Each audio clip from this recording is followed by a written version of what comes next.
Bismillahirrahmanirrahim. Alhamdulillahirabbil alamin. Wassalatu wassalamu ala asyrafil anbiya'i wal mursalin nabiyina Muhammad wa ala alihi wa sahbihi ajma'in.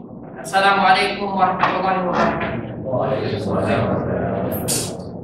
Tunay na lahat ng pasasalamat at lahat ng papuri ay para lamang kay Allah, ang maawain, ang mahabagin, at tanging nagbibigay ng kabutihan at nag-aalis ng kapinsalaan sa kanyang mga nilikha. Nawa ang kapayapaan at pangangalaga ng ating dakilang lumikha ay mapasa kanyang muling propeta na si Muhammad sallallahu alaihi wa sallam, sa kanyang pamilya at sa lahat ng sumusunod sa tuwid na gabay hanggang sa huling araw. Mga minamahal na kapatid sa Islam, dalangin namin kay Allah subhanahu wa ta'ala na nawa ay lagi tayong pagkalooban ng karunungan na ating pakikinabangan, hindi lang dito sa mundong ito, maging sa kabilang buhay. At ilayo tayo ni Allah subhanahu wa ta'ala sa lahat ng karunungan na hindi natin pakikinabangan dito man sa mundong ito at maging sa kabilang buhay.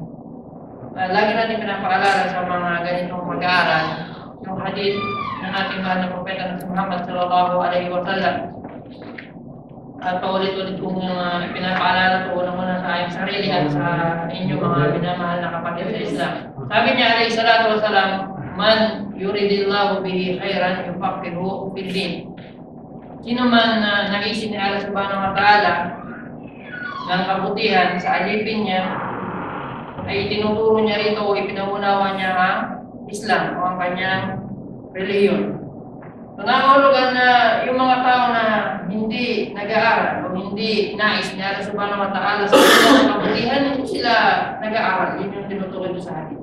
So kapag nakikita niyo yung sarili niyo, mashallah na masikap, masipag sa pag-aaral ng Islam para matuto tayo sa mga bagay na dapat natin malaman sa Islam, tiyakin niyo po na nais ni Allah subhanahu wa ta'ala ng kabutihan sa inyo. Bakit kayo nandito ngayon? Bakit kayo nakikinig at nag-aaral ng mga bagay na dapat niyong matutunan sa Islam? Dahil gusto ni Allah subhanahu wa ta'ala ng kabutihan sa inyo ayon dun sa hadith. So yung ibang mga tao na pwede naman silang pumunta rito, pwede naman silang mag-aral, na madali para sa kanila yung mga ganitong gawain, kaya lang may pinapabayaan o tinatamad o wala talagang pagpapahalaga. At tiyakan na hindi nais nila na subhanahu wa ta'ala ng kabutihan sa mga tao na yun. So dapat yung ikadugod, ikatuwa na nais niya na subhanahu wa ta'ala ng kabutihan sa inyo, kaya tayo nandito po.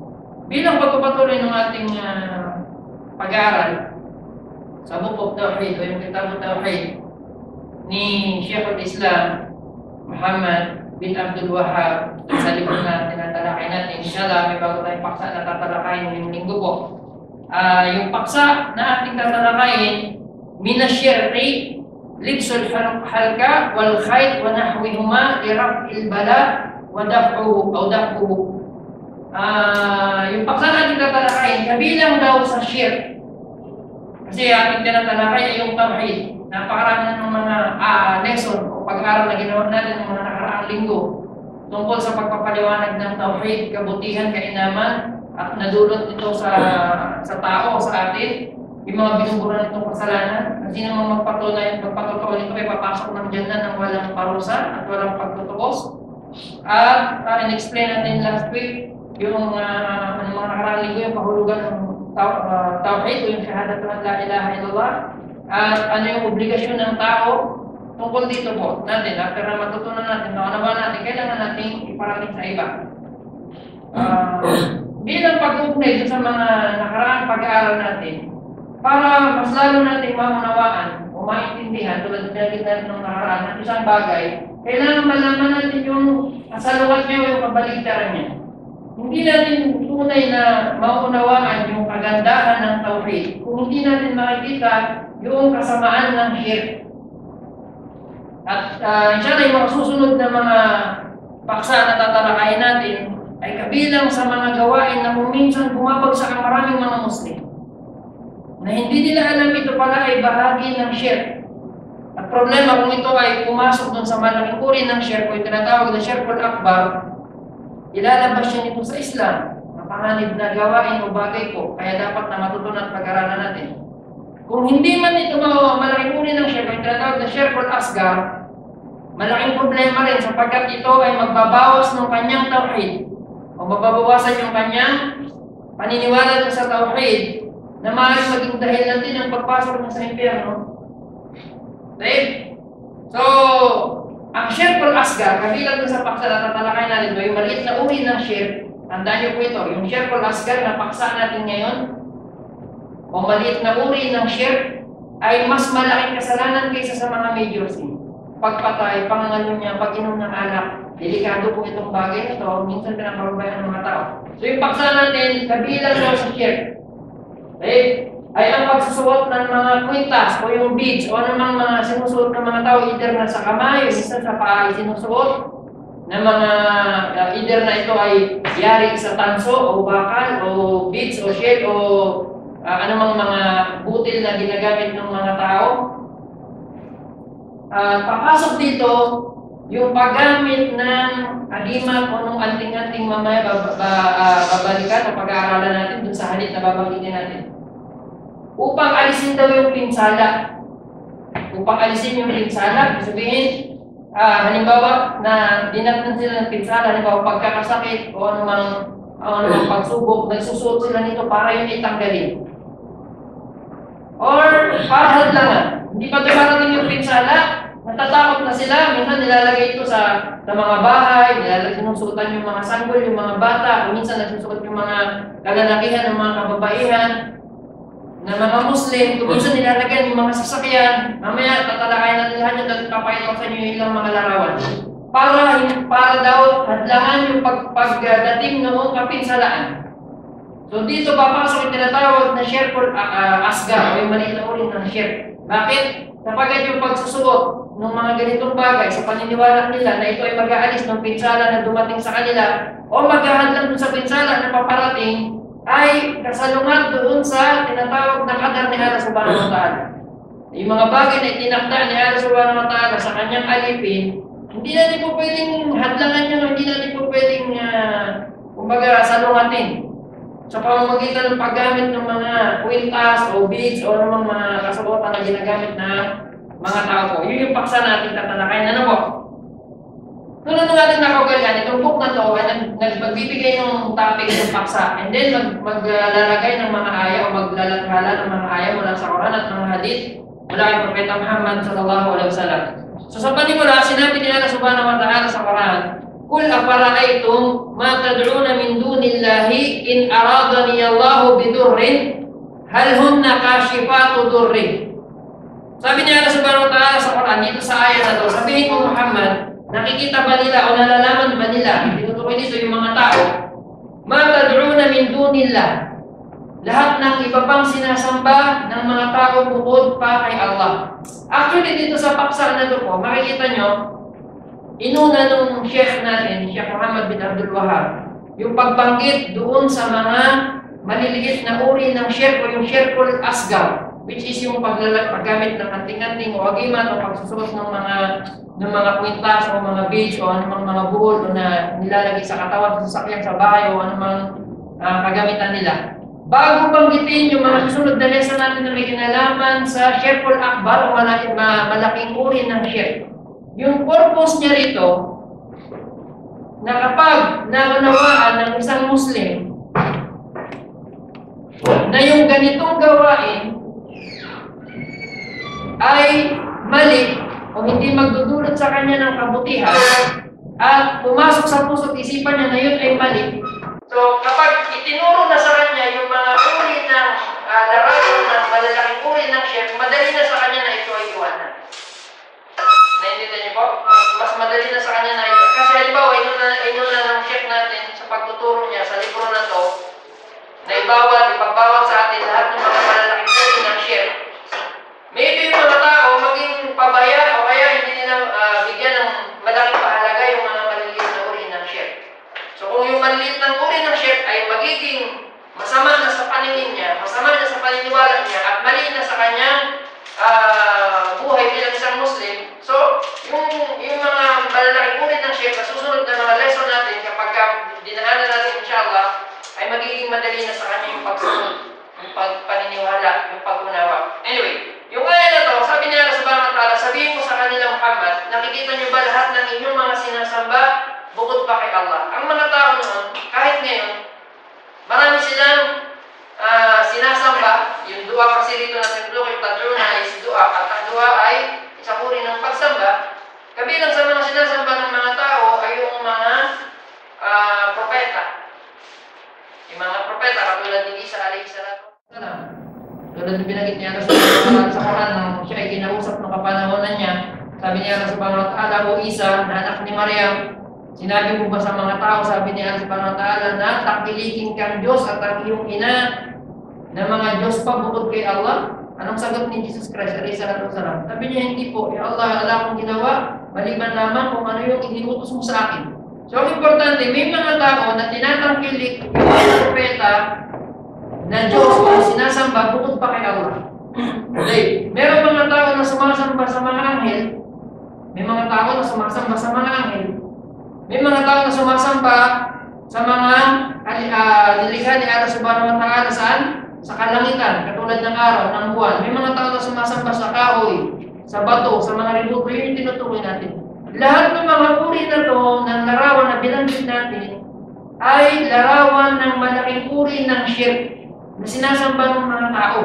Yan man ay propeta, anghel, o yung mga mabubuting masyair, o yung mga ulama, yung mga minamahal natin na kahit mga Muslim bumabagsak sa ganong gawain. After na mamatay yung mga mabubuting mga ulama, o yung mga syekh na yun nila, doon sa libingan nila, marami sa mga Muslim na nagtutungo, binibisita, pinupuntahan yung mga libingan ng mga mabubuting tao na yun, maybe doon nagdudua, doon na nanalangin, humihingi ng tulong, na hindi sila magkaanak, meron silang sakit, na ginagawa nila tagapamagitan yung propeta na yun, yung mabuting tao na yun, o yung anghel na yun, sapagkat nakikita ng mga tao na sa isipan nila na nasa posisyon itong propeta na to, o yung anghel na to, o yung chef na yun, para idulog yung kanyang problema o yung kanyang pinalalagyan kay Allah subhanahu wa ta'ala.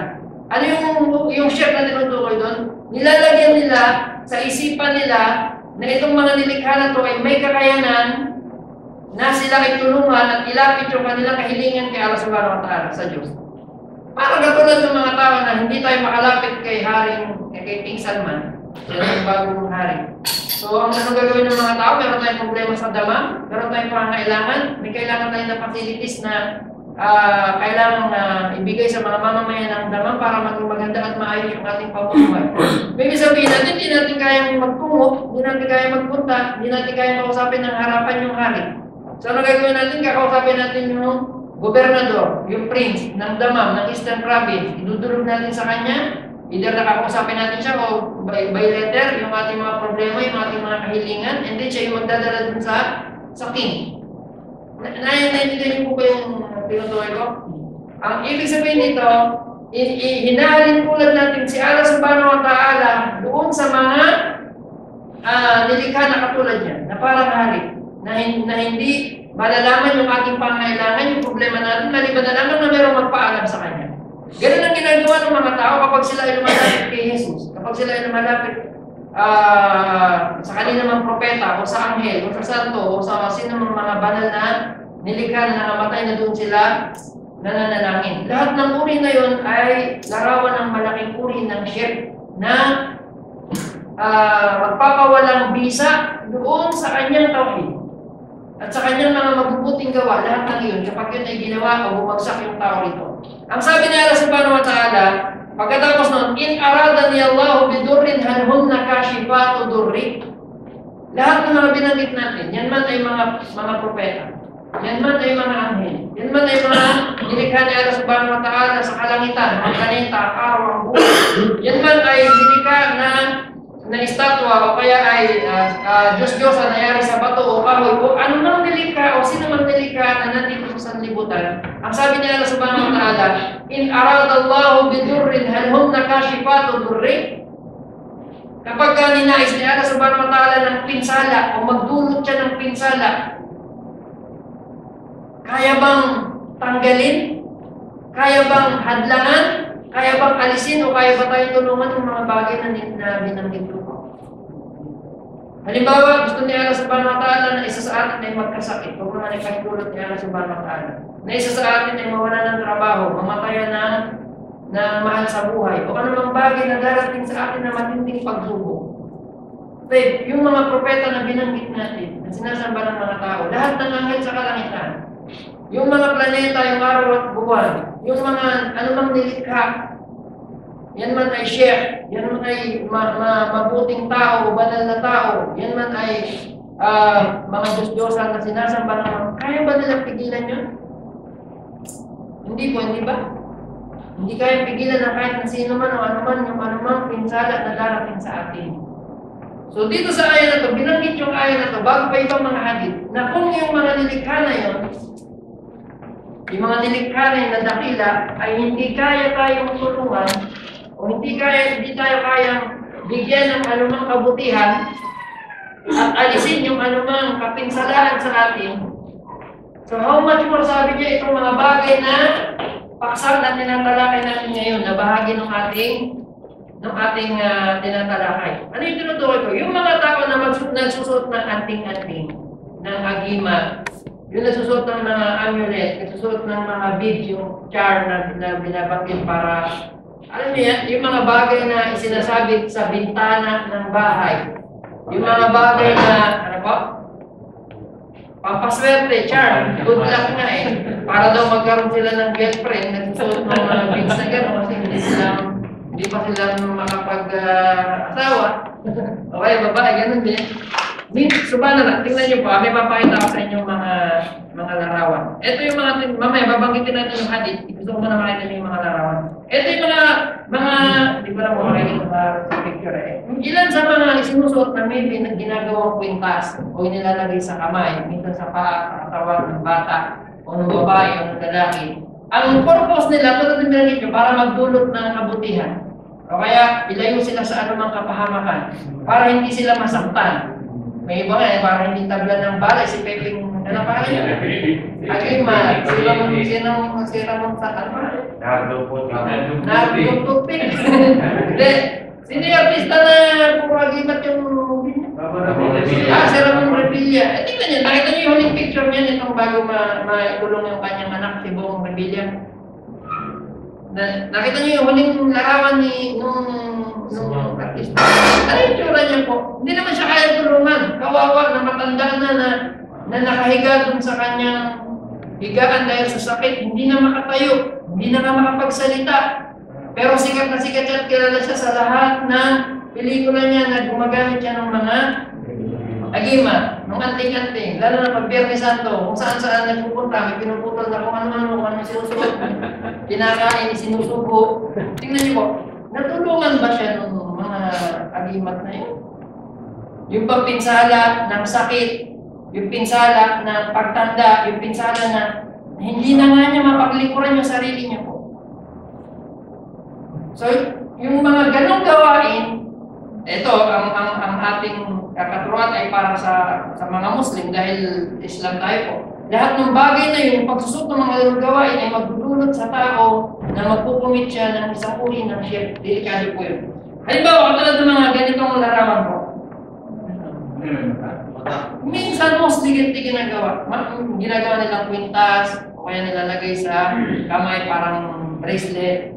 And then, o kaya yung mga yari sa bakal o tanso, mga iba't ibang uri ng mga amulets o mga kwintas o mga buhol na ginagamit. Eto sa banda namin, pag nakita nyo yung larawan sa sasakyan, makikita nyo maraming gumagawa nito po.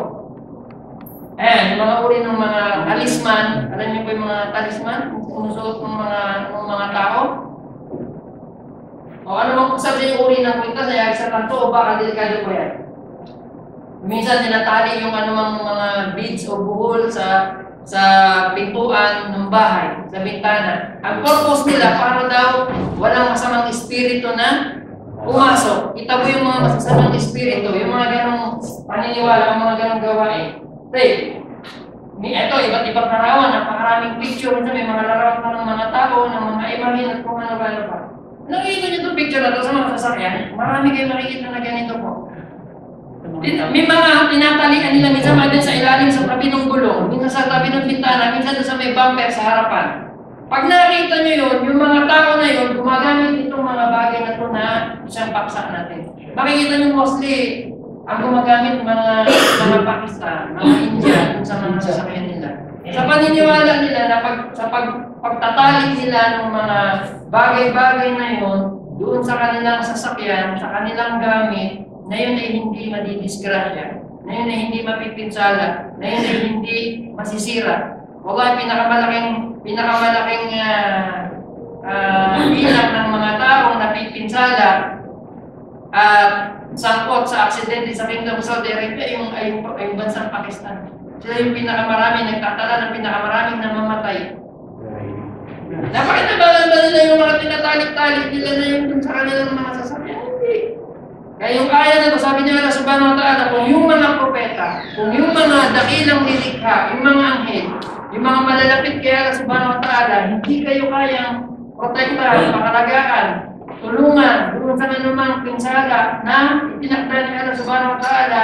Ano pang silbi nitong mga bagay na ito na sinusuot ng tao sa katawan nila o sa kagamitan nila, sa sasakyan nila, sa bahay nila? Mga sanggol sa atin, hindi nyo napansin.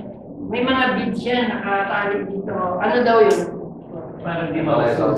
Para hindi mausog. Yun talaga po yun.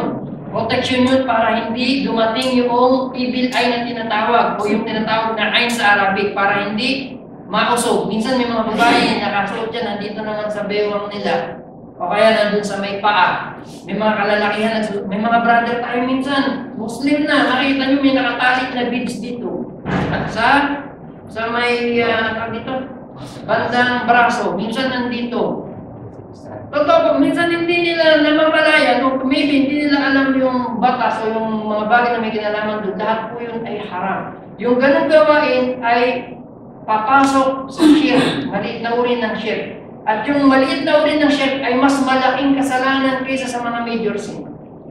Gusto ko maunawaan nyo yung bagay na yun. Yung maliit na uri ng shirk ay mas malaking kasalanan kaysa sa major sin. Sa pagpatay, pangangalon niya, pag-inom ng alak, o anumang mga itinuturing ng Islam na malaking uri kasalanan, yung shirkul asgar ay mas malaking kasalanan doon. Kaya makikita nyo, maraming ang mga ulama, kapag binabanggit nila, tinatalakay nila yung shirkul asgar, o yung maliit na uri ng shirk, lahat ng mga aya o mga hadith na ginagamit nila para yun ay patunayan ay yung mga aya at hadith na may kinalaman sa shirkul akbar. Kasi parehong uri siya ng shirk. So ang isang Muslim, para maging payapa, mapanatag, malinis, dalisa yung kanyang iman, yung kanyang pananampalataya, yung tawhid, kailangan malinis yung kanyang pagkatao sa lahat ng uri ng shirk. Yan man ay shirk na malaking uri ng shirk, o maliit na uri ng shirk, o yung shirkul khafi na tinatawag, kasi natin ang mga ulama sa ganitong mga uri ng shirk. May malaking uri ng shirk, may maliit na uri ng shirk, mayroong nakatagong shirk. Alin yun? Yung riya, yung pagpapakitang tao na tayo ay nagsasagawa ng pagsamba, ng pagdarasal, ng pag-aayuno, ng pag-aaral, ng jihad, para purihin tayo ng tao. Para tayo pagsabihan ng mga magagandang salita, mga magagandang bagay, lahat ng yun ay papasok sa lahat ng uri ng shirk. So para maging dalisa yung tawhid ng isang Muslim, kailangan linisin niya yung kanyang sarili sa lahat ng mga uri na yun po. Okay. Sabi ni sa isang hadith, an Imran ibn al-Husayn radiyallahu anhu anna an-nabiy sallallahu alayhi wa sallam ra'a rajulan fi yadihi halqa min safrin faqala ma hadhihi. Sabi dito sa hadith ni Imran ibn al-Husayn radiyallahu anhu, si Propeta Muhammad alayhi salatu wa salam may nakita na lalaki.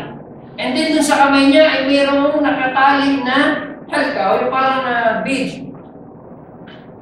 Kasi ang mga Arabs noon, ganun din ang paniniwala nila po. Eto, sahaba yung nakita ni Propeta Muhammad. How much more kung tayong mga pangkaraniwang tao po. Ang mga Arabo nun, ganun din ang paniniwala nila. Nagsusuot sila ng mga beads o kwintas na yan. Minsan, lalagyan nila yung mga kamelyo nila rin. Tinatagian ng kung ano-ano para ilayo sa anumang kapinsalaan na darating. Or meron pinsala na dumating, sinusuot yun para alisin. Nagkasakit, na usog, halimbawa yung bata, o anumang pinsala na dumating, nakulam, halimbawa, o kaya ay nakagat na mabangis o poisonous na hayop, susuotan ng beads o ng kwintas. Ang purpose nila, para yung alisin, para yung tanggalin. Yung, tingnan nyo yung pinagkaiba, yung magsusuot nito, yung magsusuot ng mga kwintas nito, yung mga buhol na to, yung mga beads na to, bago pa dumating yung pinsala, ay mas malaking kasalanan kaysa doon sa dumating na yung pinsala at magsusuot nito para tanggalin. Nakuha niyo po ba? May mga tao na nagsusuot ng beads, ng kwintas, ng mga talisman o yung mga bagay na to bilang protection doon sa darating na pinsala na para daw hindi sila ma-evil eye, mausog, para hindi sila magkasakit, para hindi sila mapinsala. Mas malaking kasalanan po yun. Kasi ang ginagawa nila, sinasaraduhan nila o sinasalungat nila yung kadar. Naintindihan niyo po? Bago pa dumating yung kadar, ni Allah subhanahu wa ta'ala na pinsala o sakit o anuman, nilalagyan na nila ng harang sa pamamagitan ng pagsusuot ng mga bagay na ito. Mas malaking kasalanan po yun. Sabi ng mga ulama, mas malaki yung kaysa dun sa isa na dinapna na ng sakit, na evil eye na o nagkaroon na ng usog o napinsala na, nakulang na, and then susuotan. Kasi yung pangalawang larawan, magsusuot ng kwintas para tanggalin yung pinsala na dumating. Para tanggalin o alisin yung pinsala na dumating. Samantalang yung unang larawan na binanggit natin, sinasalungat niya yung kadar. Wala pa yung kadar, wala pa yung takda niya Allah subhanahu wa ta'ala, pinangungunahan na niya para siya protektahan, para siya pangalagaan. Naintindihan niyo na po? Yun yung tinutukoy natin. So sabi ni Propeta Muhammad alayhi salatu wasalam, nagalit siya, sabi niya, ano yan? Mahadi, yung nakita niyo sa kamay ng sahabat ng tao. Sabi niya, minal wahina. Yung wahina ay isang uri ng sakit na kung saan nangyayari sa tao na nawawala lahat ng kanyang lakas. Nanghihina siya, yung wala na, hindi na makatayo, hindi na siya makagalaw, wala nang silbi. So, nagsusuot daw siya nito, sabi nung laro, para protektahan siya dun sa ganung uri ng sakit. Subhanallah. Sabi ni Propeta Muhammad alayhi salatu wasalam, insiha, tanggalin mo yan, ubarin mo yan, alisin mo yan. Sabi niya, fa innaha la taziduka illa wahnan. Sabi niya, habang suot mo yan at habang nasa katawan mo yan, walang idadagdag sa iyo yan, kundi sobrang kahinaan. Mas lalo kang ibababa, mas lalo kang manghihina. Kasi shirk yung ginagawa mo. At kapag ikaw namatay sa ganyang gawain, mapanganib na kalagayan sa isang muso. Minsan baka mamaya, yung mga kapatid natin na gumagamit ng anting-anting para hindi tablan ng bala, halimbawa. May mga ganon, para hindi magkasakit. Gumagamit ng mga anting-anting para mapaibig yung babae na gusto niya, halimbawa. Lahat ng ibang uri na larawan ng alam ninyo po na bagay na papasok dito sa paksa ng tinatalakin natin. Sabi ni Propeta Muhammad alayhi salatu wasalam, insiha fa innaha la taziduka illa wahnan. Tanggalin mo yan, ubarin mo yan sapagkat walang idudulot sa iyo kundi mas lalo kang manghihina. Sabi niya, fa innaka law mitta wa hiya alayka ma aflahta abada. Sabi niya, sapagkat kung ikaw ay mamamatay at nakasuot sa iyo yung anting-anting na yan, yung kwintas na yan, yung halka na yan, o anumang tawag nila dyan, sabi niya, hindi ka magtatagumpay kailan. Dahil yung napakalaking babala sa atin, hindi daw magtatagumpay yung Muslim na yun na kung namatay siya ay nakasuot sa kanya yung ganung uri ng kwintas, o buhol, o beads, o anumang amulet, o talisman, o anting-anting o agimat na kanyang ginagamit para ano po, alisin yung pinsala o kaya ay hadlangan na ito ay dumating. Hadlangan na ito ay dumating. Dahil sa iba pang hadith, mula kay Uqba bin Amr marfu'an, ito na yung may kinalaman sa anting-anting po yung agimat. Sa araw nakita ko may anting-anting, kala ko ng anting-anting. Sardinas pala sa anong kayo eh? Yun yung ginagamit nila pang kontra sa rayuma. Pag kinain yung sardinas, lalong titindi yung rayuma. Allah, may kinalaman ko sa paggamit ng anting-anting o agimat. May mga tao na matindi yung paniniwala dito po. Lalo na tayo mga dati pang hindi Muslim, yung mga tao na gumagamit talaga nito po. Tulad binigit sa inyo, meron popular na mga kilala sa showbiz sa atin na ganito yung kanilang pamumuhay. Halos lahat ng movie niya may kinalaman doon. Sabi ni Propeta Muhammad alayhi salatu wassalam, "Man ta'allaqa tamimatan fala atamma Allahu lah. Wa man ta'allaqa wad'atan fala wada'a Allahu lah." Yung hadith, sabi ni Propeta Muhammad sallallahu alaihi wasallam, sino man magsuot o magsabit ng agimat sa katawan niya, magsuot o magsabit ng agimat sa katawan niya, ay hindi niya makukuha yung kanyang nais. Kasi yung word na tamima sa Arabic o yung agimat, derived from the word na tamamul amr. Kasi meron siyang gustong mangyari. Meron siyang gustong maganap. Sabi ni Propeta Muhammad alayhi salatu wasallam, sino man ang magsuot ng tamima o yung agimat, hindi niya makukuha yung anumang nais. Maybe may mga pagkakataon, sabi niya, na yung qadar ni Allah subhanahu wa ta'ala ay darating o kaya ay tutugma doon sa ninanais ng tao na yan. Kaya sabi niyo, may magsabi na may mga tao po na gumagamit ng agimat, ng talisman, ng anting-anting. Minsan, kapag sinusunod nila, nangyayari naman yung gusto nilang maganap. Nangyayari yun hindi dahil dun sa agimat, o hindi dahil dun sa anting-anting. Kaya lang, itinakda niya Allah subhanahu wa ta'ala na magaganap yun sa pagsusunod niya ng anting-anting, nagkatagpo lang. Nagkataon lang. Pero walang kinalaman yung paggamit ng agimat o ng anting-anting dun sa bagay na nangyari para hindi siya magkasakit, para hindi siya masaktan, para ilayo yung pinsala, para ilayo yung anumang pagsubok sa kanya. Sabi niya, at sino mang magsuot ng bead, minsan yung mga shell, mga seashell, yun yung ginagamit nila na kwintas o kaya yung mga beads na kung ano-anong mga butil na sinusuot ng mga tao. Sabi niya ay hindi ito magtatamo ng anumang katahimikan. Yung tao na hindi mapapayapa, hindi siya, totoo naman, yung tao na nagsusuot ng mga ganung bagay, laging nangangamba. Kasi natatakot siya na lahat ng tao, yung nasa paligid niya, gusto siyang gawa ng masama. Meron gustong umulan sa akin, meron gustong malakit sa akin, meron gustong kuminsan, hindi yan matatahimik. Kaya sino masabi niya magsuot ng ganitong bagay o kaya ay mga gumawa ng ganitong gawain, hindi yan mapapanatag. Hindi yan magkakaroon ng kapayapaan. Kapagkat nilagay niya yung bagay na kinamumuhay ni Allah subhanahu wa ta'ala sa katawan niya, sa bahay niya, sa kagamitan niya, sa sasakyan niya, sa anak niya, sa sarili niya, kaya hindi siya, hindi niya makukuha yung katahimikan ng kapayapaan na kanyang ninanais. At sa ibang mga hadith, nakakatakot yung babala, sabi niya, "Man ta'allaqa tamimatan faqad asyrak." Sino mang magsuot ng anting-anting o agimat ay nag-commit ng shirk, ay nakagawa ng shirk. At dun sa huling bahagi ng paksa na may kinalaman dito, mula kay Ibn Abi Hatim an Hudayfa radiyallahu anhu annahu ra'a rajulan fi yadihi khaytun min al-humar faqata'aha wa tala qawluhu ta'ala wa ma yu'minu aktharuhum billahi illa wa hum musyrikun. Si Hudayfa radiyallahu anhu, may nakitang lalaki na sa kamay niya ay mayroong nakasuot na khayt o yung mga bulbo o sinulit na binubul o anumang mga kwintas na sinusuot ng mga tao o beads tulad ng binanggit natin. Kinuha yun ni Hudayfa. Sinira niya, tinanggal niya dun sa kamay ng lalaki. Kasi alam niya na isang uri yun ng shirk. Pagkatapos pinasa niya yung ayat, sabi niya, "Wa ma yu'minu aktharuhum billah illa wa hum musyrikun." Sabi niya, maraming mga Muslim na sumasampalataya kay Allah subhanahu wa ta'ala pero nagkukumit pa rin sila ng shirk. Minsan hindi nalalaman maybe ng Muslim yung batas tungkol sa paggamit ng mga ganito.